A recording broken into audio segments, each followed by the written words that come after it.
Hey guys, it's Al again with another video game review, and today we're talking about Beyond Two Souls, which I believe was released in 2014 and just became a free game for this month on the PlayStation Network, and that's how I got my hands on it and got to play it through and decided I'd do a review for everybody. So here are my thoughts on Beyond Two Souls. The first thing to talk about with Beyond Two Souls is going to be the graphics. Everything in this game was done through motion capture. So all of the actors you see, real people. And this is them giving their performances. Some of the main actors you'll see in the game are going to be William Dafoe and Ellen Page, both big screen actors that I really enjoy both of their performances and am more likely to go see most movies if they're in them. So yeah, I really enjoy those two, and that's a definite plus for it. That also means the voice acting is going to be top-notch in this game. The dialogue is, for the most part, really solid, at least as far as the characters go. There's a couple odd lines here or there, but you're going to get that with any game. There's also a couple issues with the story where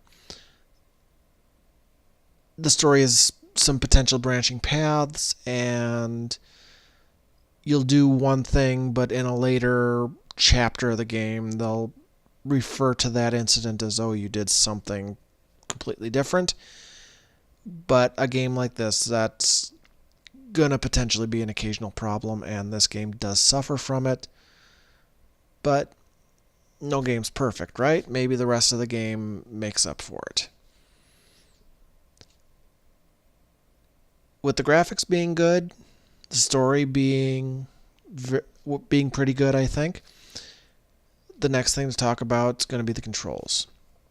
Well, the game is basically one long cutscene. As you can see in the gameplay here, I'm not really controlling much. It's very on rails. I'm just going from point A to point B, and I have the QuickTime events in between here. That's really the majority of the gameplay. You do get your Aiden segments where you're doing something a little bit different, but those, again, not very complicated. So when it comes to gameplay, there isn't much to it. Some people get on Metal Gear Solid for having long cutscenes. This game is basically one long cutscene with a bunch of QuickTime events thrown in. So if you don't like QuickTime events, the gameplay in this game is not going to be for you. I do also think the game missed out in that with the Aiden segments, it really had a very interesting opportunity to have some very unique puzzles. And in fact, in the version of the game I played, there is some DLC that came along with it called Extended Experiments, and those actually do have some interesting puzzles in them.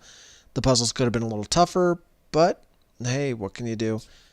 I did enjoy the challenge of those extended experiments a little bit more than I liked going through the actual gameplay of the story. I think I would have preferred to watch the story as just an actual movie and not seen it as a game, which is kind of what my review is going to come down to. I think this would have been better made as a movie, and yeah, it's not really much of a game. It's a movie in video game format, and that's really all I have to say about it. So as always, when I rank these games, I tend to rank them on a would you buy it, should you buy it at full price, buy it at a discount, wait till you can rent it, get it free, or stay away. This is one, like I said, it's not really a game, so I'm not sure I would even put down the money to rent it. This is currently, at the time of the recording, up in the PlayStation Network.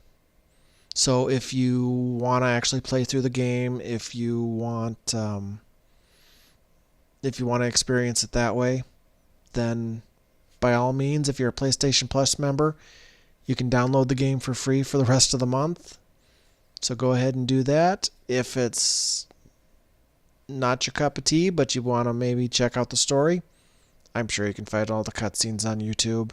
It's can't be that tough to find. And that's probably how this game is best enjoyed. So the story's definitely worth a once through, but yeah, I don't think I could justify dropping any money on this game. It's not much of a game. That's my thoughts on Beyond Two Souls. I'd love to know in the comments section below, what did you think about Beyond Two Souls? Have you played it? How did you like it? Do you agree with me? Do you disagree with me? I'd love to hear what you have to say. This is Al. This has been another video game review. I'll see you next time.